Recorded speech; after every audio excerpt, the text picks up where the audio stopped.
नमस्कार साथियों, स्वागत है आप सभी का अंकित इंस्पायर्स इंडिया पर। मैं हूं अंकित अवस्थी। आप हैं मेरे साथ में एक जबरदस्त डिबेट में। पहले ही डिबेट से कुछ चीजें डिस्क्लेमर में डाल दी जाती हैं।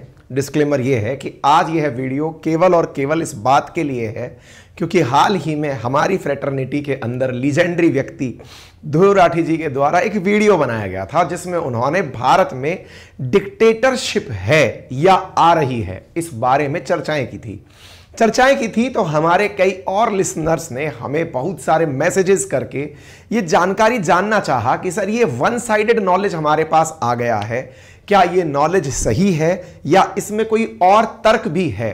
ऐसी स्थिति में जनरली मैं अवॉइड करता हूं कि ऐसे विषयों के ऊपर सेशंस किए जाएं, लेकिन आज के सेशन की मजबूरी यह है कि अगर मैं इस पर सेशन नहीं करता हूं तो एक पक्ष जिसमें कि आपको डिक्टेटरशिप का मतलब क्या होता है, डेमोक्रेसी का मतलब क्या होता है, भीड़ तंत्र का मतलब क्या होता है, क्या सुधार टेक्निकली इलेक्टोरल सिस्टम में होने चाहिए, ये तमाम बातें रह जाएंगी।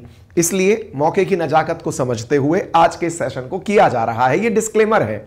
डिस्क्लेमर में एक बात और भी है और वो ये है कि चूंकि ये सेशन ऐसे समय पर हो रहा है जिस समय देश के अंदर चुनाव है, चुनाव के समय पर इनका वीडियो आना, और चूंकि मैं भी ये वीडियो आपके सामने ये बताने के लिए करूंगा कि डिक्टेटरशिप क्या नहीं होती है। संभवतया कुछ लोगों को इस वीडियो से यह अनुभव भी प्राप्त हो कि मैं सरकार के पक्ष में बात कर रहा हूं। ऐसी स्थिति में सरकार का पक्ष और विपक्ष दोनों साइड में हटाकर सुनने का प्रयास करिएगा कि डिक्टेटरशिप क्या होती है, और अगर रियल में भारत में डिक्टेटरशिप होती तो क्या होता, और तीसरा अगर वाकई में कुछ जरूरत है तो वो क्या है, जो कि सबसे एंड में आपको रिमार्क के रूप में दिया जाएगा।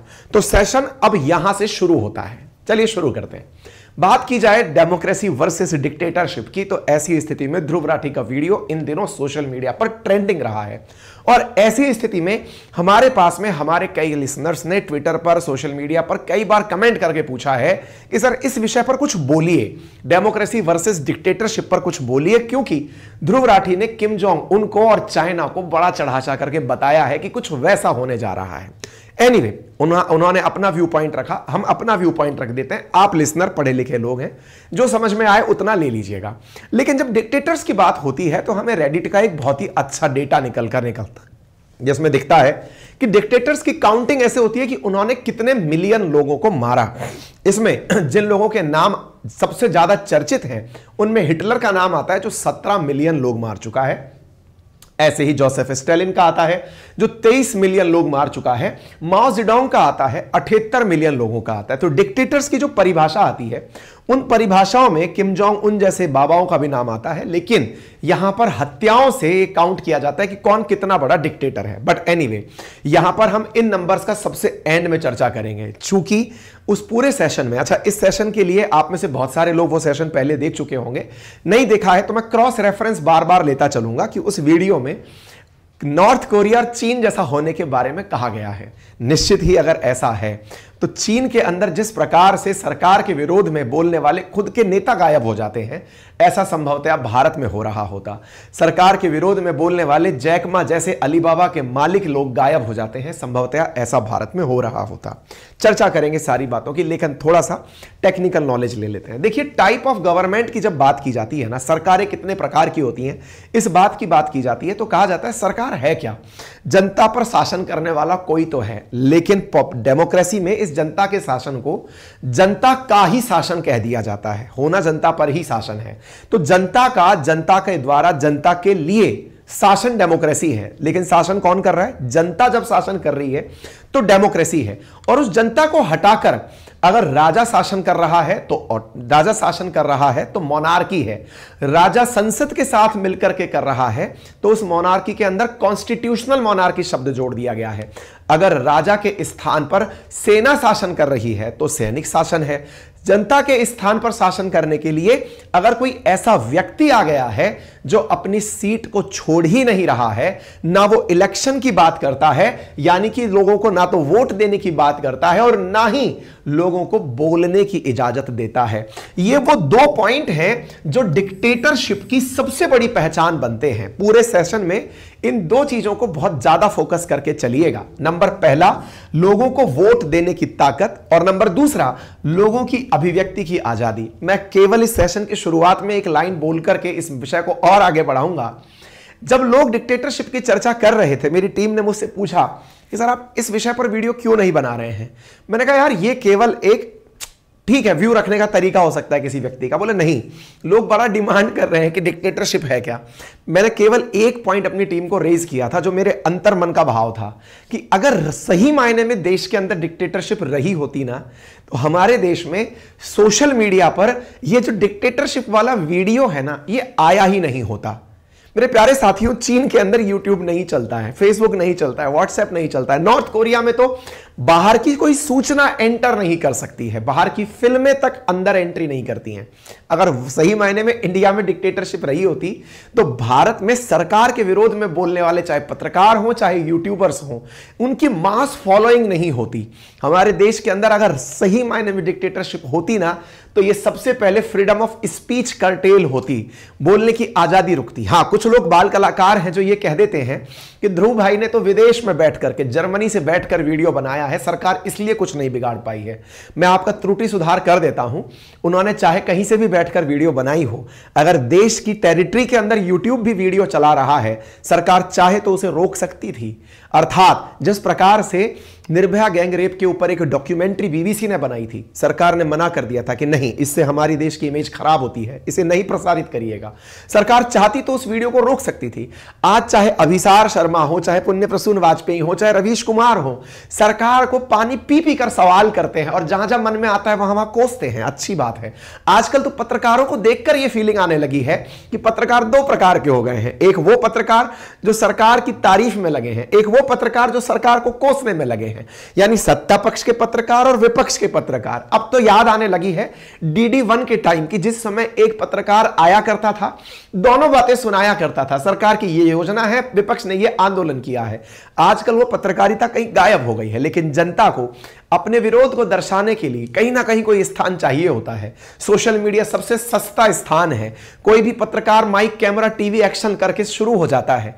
न्यूज चैनल बनाने में करोड़ों रुपया खर्च होता है। सोशल मीडिया भरपूर तरीके से चल रहा है और अगर सरकार चाहती तो ये सारी चीजें कर्टेल हो जाती। ये बात तय मानिएगा। आज आपको सरकार के विरोध में जो भी बातें पता चलती हैं, वो पता तो सोशल मीडिया से ही चलती हैं। और वो जब सब सरवाइव कर रहे हैं, चाहे कोई राजनेता हो, हम किसी राजनेता का डेडिकेटेडली नाम नहीं लेंगे, लेकिन आप कौन सा राजनेता उठाइए, चाहे अपोजिशन में उठाइए, चाहे पोजीशन में उठाइए, चाहे धर्म के आधार पर उठाइए, चाहे क्षेत्र के आधार पर उठाइए, कौन व्यक्ति है जो सरकार के बारे में खुलकर नहीं बोल पा रहा है? सब तो बोल रहे हैं तो ये फ्रीडम ऑफ स्पीच कहां कर्टेल होती है। खैर चलिए, कोई नहीं, हम वापस लौटते हैं अपने मुद्दे पर। हमने सत्ता के प्रकार बताने का प्रयास किया है। राजा रानी की सत्ता मोनार्की है। कॉन्स्टिट्यूशन का साथ जुड़ जाए तो कॉन्स्टिट्यूशनल मोनार्की है। जनता का जनता के द्वारा जनता के लिए शासन होता है, डेमोक्रेसी है। डिक्टेटरशिप में जो व्यक्ति है वो लगातार बना रहता है।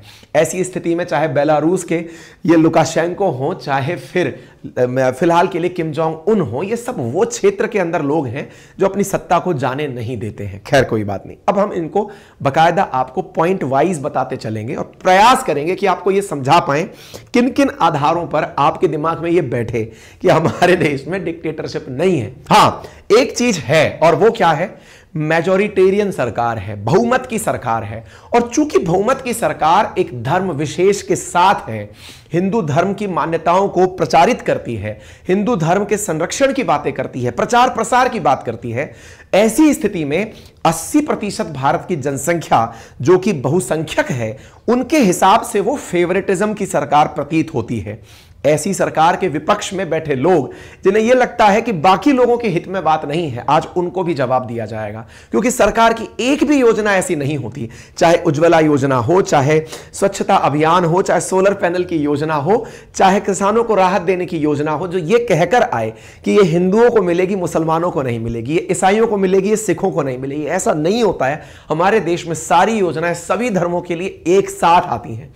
लेकिन सरकार जब अपने मैनिफेस्टो में राम मंदिर जैसा विषय लेकर आती है तो फिर कुछ लोगों को यह कहने का स्थान मिलता है कि सरकार बहुसंख्यकों को ध्यान में रखकर बात कर रही है। जी नहीं, अगर इस बात को रिवर्स पूछ लिया जाए और यह कहा जाए क्या क्या बहुसंख्यक होना गुनाह है, क्या देश के अंदर हिंदू होना गुनाह है, क्या यह होना गुनाह है कि 80% इस देश की आबादी होते हुए भी उनकी जो मान्यताएं हैं, जो पैदा होते ही राम नाम के साथ चर्चाएं शुरू होती हैं, राम नाम सत्य पर खत्म होती हैं और उन्हीं राम को अपनी जगह नहीं पता है।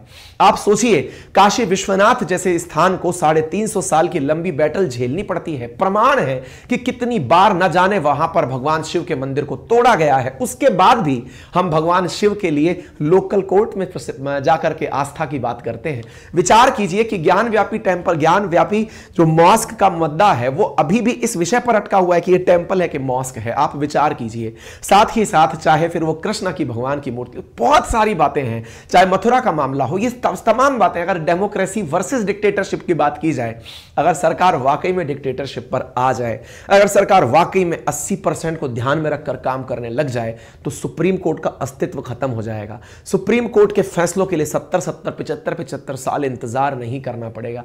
लोगों को बरगलाना बहुत आसान है, यह कहना बहुत आसान है, देखिए डिक्टेटरशिप है इसलिए ऐसा हो रहा है। विचार कीजिए कि जिस राम मंदिर की आज हम चर्चा करते हैं, धर्म के नाम पर हम बात करते हैं, उस राम मंदिर को बनाने के लिए ना जाने कितना संघर्ष कोर्ट के अंदर हुआ है।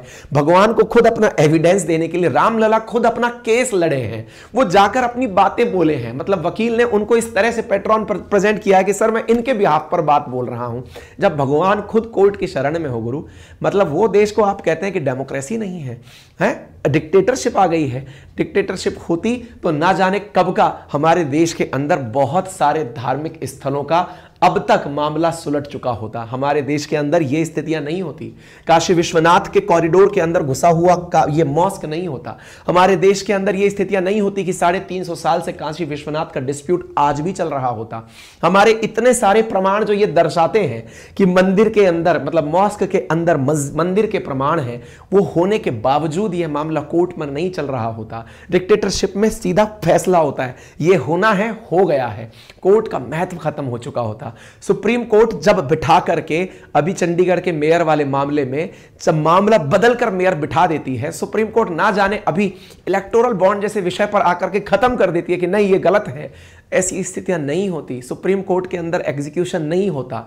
डेमोक्रेसी के अंदर जो सबसे मजबूत 3 पिलर हैं, उनके अंदर न्यायपालिका, कार्यपालिका, व्यवस्थापिका की बात की जाती है। आज हमारे देश की न्यायपालिका जब कुछ ऐसे फैसले देती है जो सत्तारूढ़ पार्टी को फायदे में होती है, तो लोग कहने लगते हैं न्यायपालिका बिक गई है।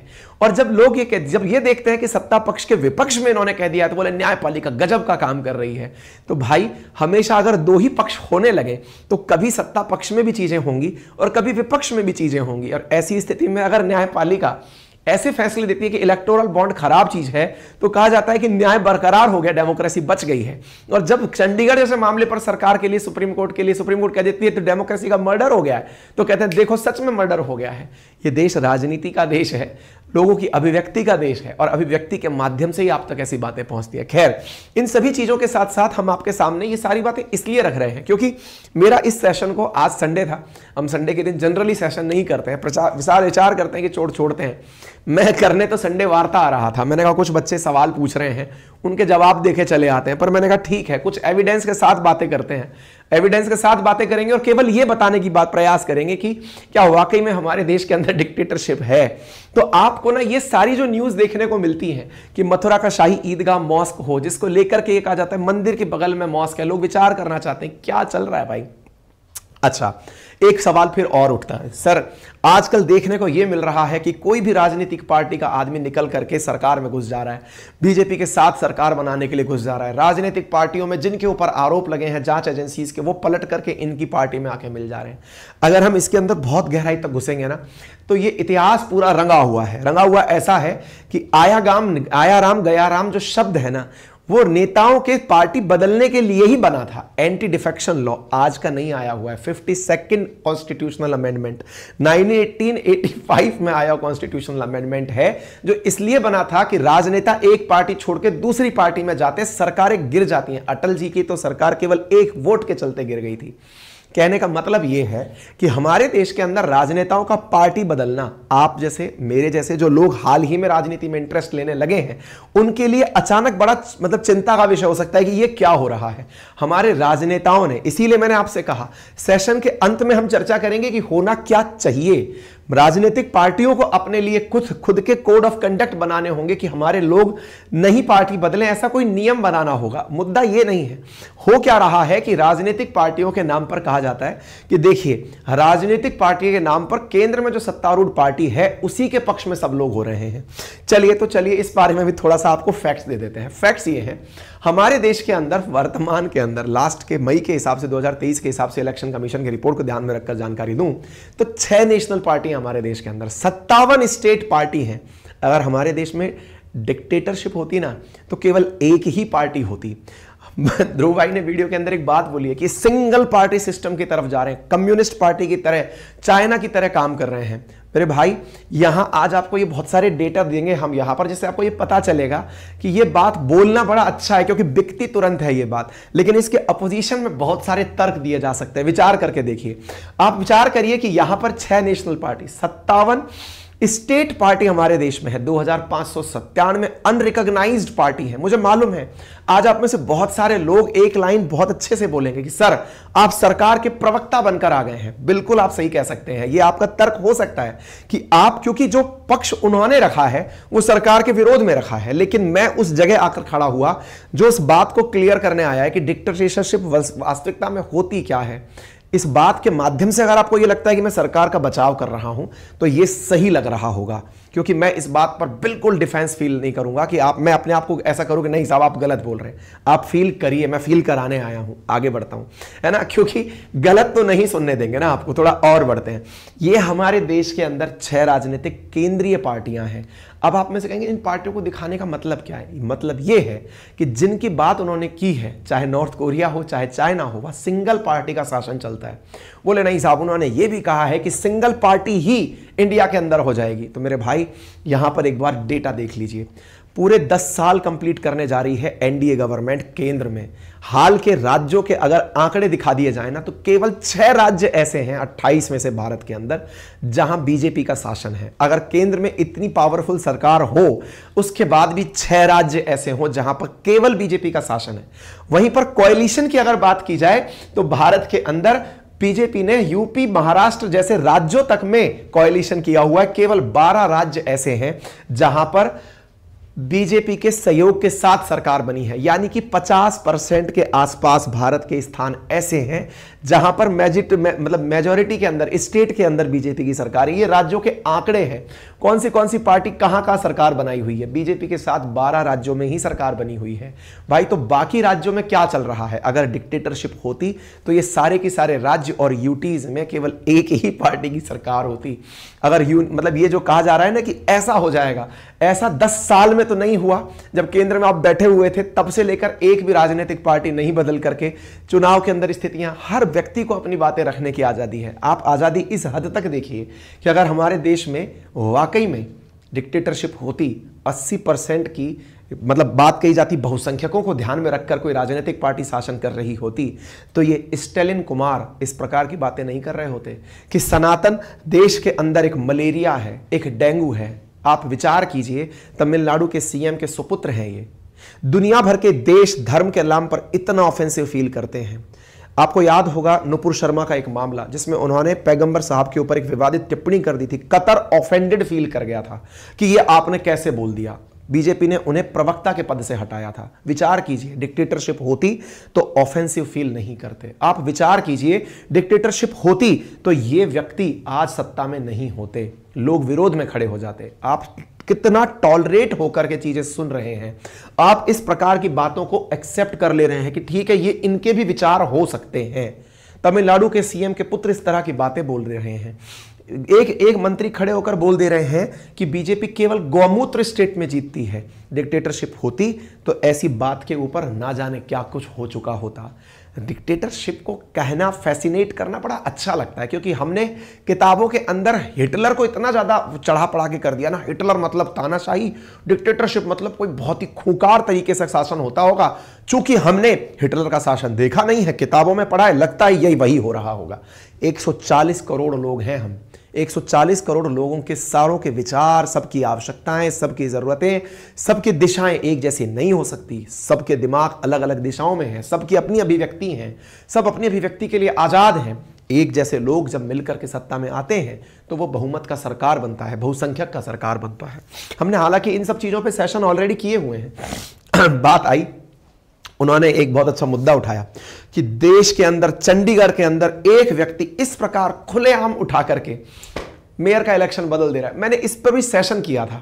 मैं केवल इतना सा कहना चाहूंगा, भाई मेरे, अगर देश में डिक्टेटरशिप होती तो मेयर जैसे पद के लिए इतनी जुगत लगानी पड़ती क्या? सीधा नहीं बता दिया जाता कि यह आदमी मेयर होगा।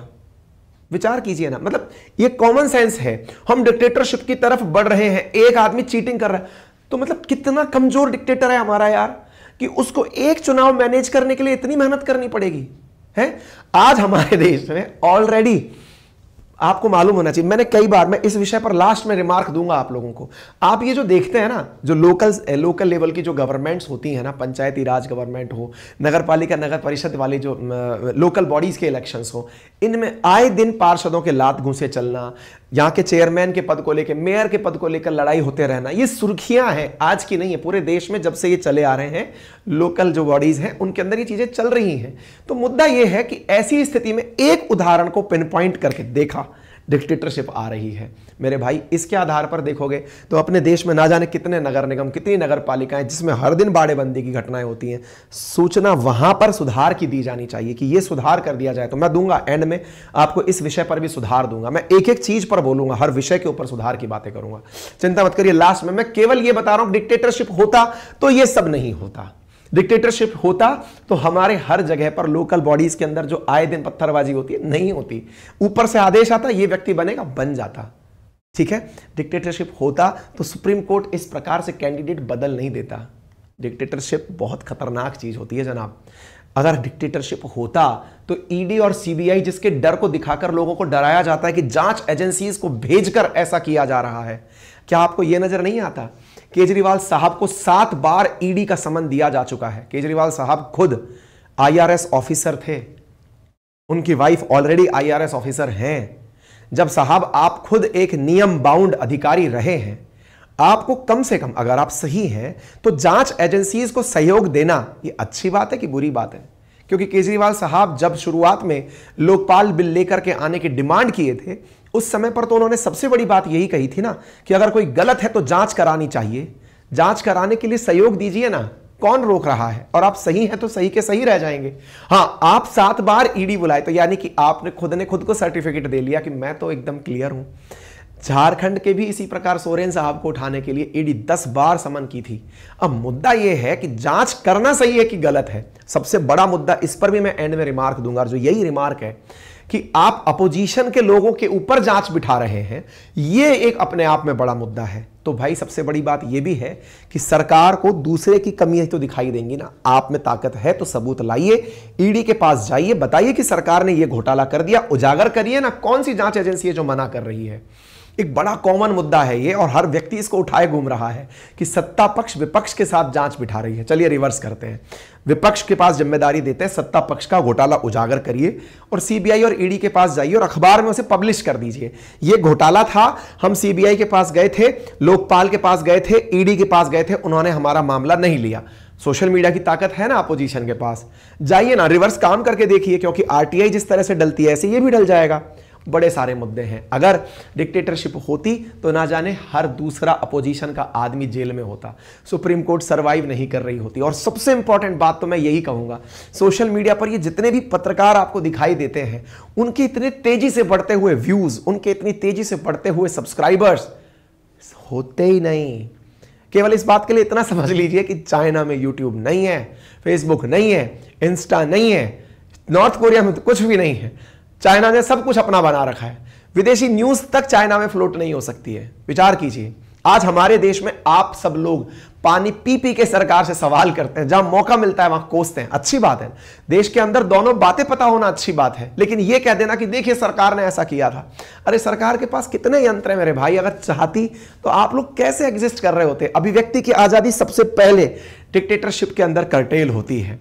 खैर, इन सभी बातों के साथ में कुल मिलाकर हाँ, एक और मुद्दा बहुत सारा उठता है, वो है ईवीएम टेम्परिंग का लेके मुद्दा। ईवीएम को लेकर के खुद ईसीआई जो हमारा इलेक्शन कमीशन ऑफ इंडिया है, वो सुप्रीम कोर्ट में एक बात बोल चुका है, ना तो ये हैक हो सकती है और ना ही इसे टेम्पर किया जा सकता है, मतलब इसको बदला जा सकता है। लेकिन ईवीएम पर दोष वही वाली बात कि नाच ना जाने आंगन टेढ़ा। ईसीआई ने इसलिए ओपन चैलेंज दिया कि चलिए एक काम करते हैं, सुप्रीम कोर्ट के साथ ये बात है कि अगर आपको लगता है कि आप इसे हैक कर सकते हैं ना, आइए ओपन चैलेंज है, इसे हैक करके दिखाइए। आप हैक करके दिखा देंगे, ईवीएम का सिस्टम हम हटा देंगे। अब आपको बुलाया जा रहा है कि आप ईवीएम को हैक करने आइए, आप हैक करने भी नहीं जा पा रहे हैं, लेकिन आरोप लगा रहे हैं। तो ये तो वो वाली बात हुई कि आप हारने के बाद में, जैसे कई बार कंपटीशन में सिलेक्शन नहीं होता तो आप दोष किसी और के ऊपर दे देते हैं कि मैं इसलिए नहीं पढ़ पाया था, बुआ की शादी थी, है ना, तो बुआ के ऊपर, बेचारी के ऊपर दोष दे दिया कि आप नहीं पढ़ पाए। ठीक है, तो ये बिल्कुल वैसा है। और अगर ऐसा है तो ईसीआई आपको बुलाता है हमेशा, जाइए, सुप्रीम कोर्ट है आप सबके लिए। ठीक है, कुल मिलाकर के ये सारी बातों के सार में अब आती है बात मेरे अल्टीमेट कंक्लूजन की। ये सारी बातें छोटे छोटे प्रमाण के रूप में, वार्ता के रूप में मैं लेके आया कि डिक्टेटरशिप होती तो क्या होता। अब बात करते हैं सबसे इंपॉर्टेंट सुधारों की। सुधार के मतलब क्या क्या चाहिए हो सकता था अगर वाकई में अभी जो फिलहाल चीजें दिख रही हैं वो क्या हैं, जिसको डिक्टेटरशिप बताकर डराया जा रहा है वो नहीं तो क्या है। चलिए मैं बताता हूं। देखिए, अभी बहुमत की सरकार बढ़ती जा रही है। बहुमत की सरकार से मतलब अभी बीजेपी ने अपने चुनावी मैनिफेस्टो में कह दिया कि हम 400 सीटें एनडीए गठबंधन पार करेगा, 370 अकेली बीजेपी लेके आएगी। ऐसी बातें जब होती हैं तो अपोजिशन को लगता है कि कुल 543 में से 400 तो यही क्लेम कर दिए, तो हम कहां जाएंगे। तो बहुमत जब बढ़ता है, एक जैसी विचारधारा के लोग ज्यादा होते हैं, तो जो बची हुई विचारधारा के लोग हैं उन्हें लगता है कि बहुमत का शासन दैट मींस डिक्टेटरशिप। लोकतंत्र की अगर कोई कमियां गिनाने निकले ना तो उसकी सबसे बड़ी कमी यही है, यहां पर भीड़ तंत्र भी चलता, पैरेलली है। यहां पर उन लोगों का भी विचार मायने रखता है जिन्हें आप संभवतया अपने यहां पर सर्वेंट रखते हो सकता है जिन्हें आप नौकरी देते हो सकता है आपकी कंपनी में 50,000 लोग काम करते हो, आप मालिक हो, लेकिन इलेक्टोरल सिस्टम में उन 50,000 लोगों के वोट की वैल्यू आपके वोट की वैल्यू के बराबर नहीं है। 1 इज इक्वल टू 50,000 नहीं है, 50,000 is far far far greater than 1, यानी they individually treated as single vote, है ना। इसका मतलब यह है कि लोकतंत्र की जब बात की जाती है तो उसकी कमियों में जिन्हें काउंट किया जाता है कि क्या गलत है, गलत यह है कि ऐसी स्थिति में असमानता का जो भाव उत्पन्न रहता है कि जिसके विचार ज्यादा, जिसका धर्म की मेजॉरिटी ज्यादा, जिसका क्षेत्रवाद ज्यादा, जिसकी भाषा की बातें ज्यादा, जिसकी जाति का भाव ज्यादा, जिसका पैसा ज्यादा, जिसकी विचारधारा ज्यादा, वो लोग हमेशा अपने आदमी को जिता के ले जाते हैं। तो यह कहने का मतलब यह है कि देश में अगर डेमोक्रेटिक सिस्टम को रिफाइन करने के तरीके चाहिए तो यह विचार करना होगा कि कैसे इसमें और संशोधन किए जा सकते हैं। जैसे अगर सबसे इंपॉर्टेंट चीज कही जाए तो वो ये है कि डेमोक्रेसी में जो सबसे इंपॉर्टेंट डिमांड की जा सकती है चीज क्या है, सबको वोट देना मैंडेटरी करा दिया जाए कि अगर आपने वोट नहीं दिया तो किसी भी प्रकार से, चाहे आप उनसे ये कहिए कि आपका इनकम टैक्स रिटर्न में इस बार टैक्स बढ़ जाएगा, आप उन्हें इंसेंटिवाइज करिए या पिनलाइज करिए, लेकिन वोट देने के लिए मैंडेटरी करिए। देश के अंदर बहुत सारे लोग जो इस समय सोशल मीडिया पर बैठकर बातचीत कर रहे हैं, ट्रोलिंग कर रहे हैं, कमेंटबाजी कर रहे हैं, अगर ये सब लोग भी वोट देने चले जाए ना तो भी बहुत बड़ा परिवर्तन हो सकता है। क्यों ऐसा होता है कि हमारे लोकसभा के चुनाव में 60 से 65% मतदान होता है, मतलब जो अपने विधानसभा के चुनाव में 70 से 75% मतदान, 100% लोग हैं कहां, उसमें सुधार करने की आवश्यकता है, नंबर एक। नंबर दूसरा, जब बात आती है कि आपको ये तो डेमोक्रेटिक पार्ट के हिसाब से मैंने आपको बात बताई, बात की जाए रिलीजियस फ्रीडम की बात की जाती है कि हमारी डेमोक्रेसी के अंदर रिलीजन्स को समानता कैसी दी जाए, क्यों नहीं दी जा सकती है। सरकार अगर हर पक्ष और हर पहलू को ओपन तरीके से सुप्रीम कोर्ट के अंदर मौका दे अपनी बात रखने का, तो आप जुडिशियल रिफॉर्म्स के साथ बात करिए। जुडिशियल रिफॉर्म्स का मतलब है कि केस अगर कोर्ट में गया हुआ है तो उसकी सुनवाई का एक नियत समय होना चाहिए। 70 साल तक क्यों कोई मामला चलता है, आवश्यकता है न्यायपालिका के अंदर कार्य में देरी ना हो, न्यायपालिका में सुधार लाइए, लोकतांत्रिक तरीकों में सुधार लेकर आइए, इस तरह की सरकार लाइए जिसकी वजह से लोगों को अपनी मांगे पूरी होती हुई दिखें। अकाउंटेबल गवर्नमेंट लाइए, सरकारें जो अपने मैनिफेस्टो में वादे करें उन वादों को अगर पूरा नहीं कर पा रही हैं तो फिर उनके आधार पर ओपन डिबेट जैसे अमेरिका में चलती है वैसे करिए। नंबर तीसरा, यूनाइटेड किंगडम के अंदर जो प्रक्रिया अपनाई जाती है डेमोक्रेसी की, उस प्रक्रिया को अपनाइए। क्या? शैडो गवर्नमेंट बनाइए। शैडो गवर्नमेंट क्या होती है? अगर आज हमारे केंद्र में एक पार्टी की सरकार है तो अपोजिशन पैरेलली वैसी की वैसी सरकार कैबिनेट में बनाए, संसद में बनाए। यूके में क्या होता है, हमने वेस्टमिनिस्टर मॉडल अपना तो लिया लेकिन उनकी बातें नहीं अपनाते। क्या? वहां पर अकाउंटेबिलिटी तय है, अगर कोई भी घटना होती है तो मंत्री को जिम्मेदार ठहराया जाता है। आप सोचिए कितनी बार वहां पर पीएम बदल गए। ऋषि सुनक प्रधानमंत्री कैसे बने ही ऐसे, क्योंकि उनको अकाउंटेबल तरीके से तय किया गया था। ऐसे ही अगर कोई भी व्यक्ति जिम्मेदार तय कर दिया गया है कि यह व्यक्ति इसके राज में ऐसा हुआ तो उसे पद से हटना होगा। ऐसा होता है यूके के अंदर, हमारे देश में भी बनाइए कि अगर रेल दुर्घटना होती है तो मंत्री महोदय को हटना पड़ेगा, पेपर चोरी होता है सीएम को हटना पड़ेगा, अगर हमारे देश के अंदर कहीं चोरी होती है तो वित्त मंत्री को हटना पड़ेगा। इस प्रकार से अकाउंटेबल गवर्नमेंट बनाइए। और शैडो गवर्नमेंट क्या है? आप अपोजिशन के नाम पर केवल संसद छोड़ के भागिए नहीं, आप कहिए कि वित्त मंत्री महोदय आपने ये जो बजट प्रस्तुत किया है, अगर मैं होता वित्त मंत्री तो मैं इस तरह का बजट बनाता जिसमें इस योजना के लिए इतना होता। अपोजिशन अपने मंच का, सोशल मीडिया का, जनता के सामने जाने का पूरी तरह से उपयोग करते। मेरे प्यारे साथियों, हमारे देश ने गांधी जी के समय तब आजादी पाई थी जब सब तरह से हमारी अभिव्यक्ति को रोका हुआ था।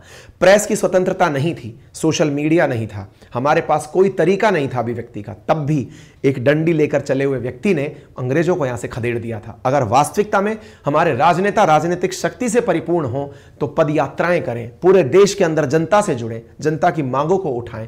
कहां आवश्यकता है सोशल मीडिया की? हमारे देश की जनता बैठकर नुक्कड़ चौराहों पर सुनती है नेताओं को। इतनी बड़ी आबादी है हमारे देश की। गांधी जी ने अंग्रेजों के काल में जहां कुछ नहीं था तब जाके अंग्रेजों को भगा दिया था। राजनेताओं को आवश्यकता है कि वो थोड़ी खुद भी मेहनत करें, निकलें और जनता से जुड़े, जनता के मुद्दों की बात करें। केंद्रीय मुद्दे ही नहीं, क्षेत्रीय मुद्दे भी हों। और रही सबसे इंपॉर्टेंट बात, जो आए दिन आप देखते हैं ना कि राजनेताओं ने पार्टी बदल ली, उसका इलाज बताता हूं मैं। इलाज के रूप में सबसे इंपॉर्टेंट जो अभी मेयर वाली बात हुई थी और राज्यसभा के अंदर क्रॉस वोटिंग हुई थी, मैंने दोनों ही जगह बात बताया था। एंटी डिफेक्शन लॉ के एम्बिट में पूरी तरह से परिवर्तन कर दिया जाए। 2/3 पार्टी के मेंबर अगर दूसरी पार्टी में मिलते हैं तो इसे वैलिड किया हुआ है, बदल दीजिए ना कानून, इसको 100% कर दीजिए। 100% पार्टी मर्जर करेगी तो मर्जर कहलाएगा। एक भी व्यक्ति गया तो उसे कैंसिल कर दिया जाएगा। लीजिए, कानूनी तो बनाना है। दूसरा, अभी आपके अंदर जो नगर पालिका, नगर निगम के अंदर देखने को स्थितियां मिलती हैं, बाड़ेबंदी मिलती है, हॉर्स ट्रेडिंग मिलती है, बदलिए ना इसको। कैसे बदल सकते हैं? एंटी डिफेक्शन लॉ में लोकल जो बॉडीज हैं, नगर पालिका, नगर निगम, पंचायती राज, ये कवर नहीं है, करिए ना कवर इनको। नंबर तीसरा सुनिए, अभी तीसरी जो राज्यसभा के अंदर क्रॉस वोटिंग की बात है, राज्यसभा के अंदर जो वोटिंग है उसको लाइए ना एंटी डिफेक्शन लॉ के अंदर, बच जाएंगी सारी चीजें।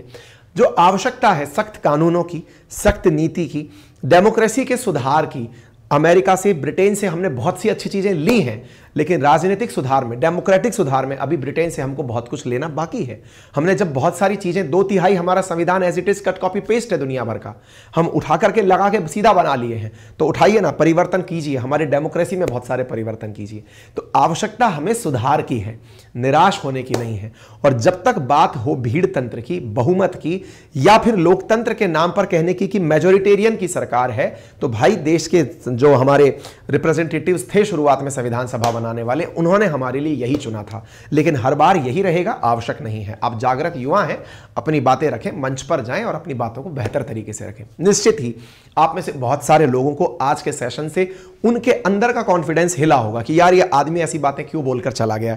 संभवतया उनका ईगो मसाज नहीं हुआ होगा, हो सकता है उनको उनकी जैसी बातें नहीं मिली होंगी। ऐसी स्थिति में वो अपनी विचारधारा के साथ रह सकते हैं। लेकिन हाँ, मैं एक बात जरूर कहूंगा कि यदि आप इतनी देर तक इस सेशन को सुन लिए हैं और आपको अगर लगता है कि इस बात में थोड़ी भी सच्चाई है, तो जाते जाते वीडियो को लाइक और शेयर जरूर कर दीजिएगा और सब्सक्राइब कर लीजिएगा।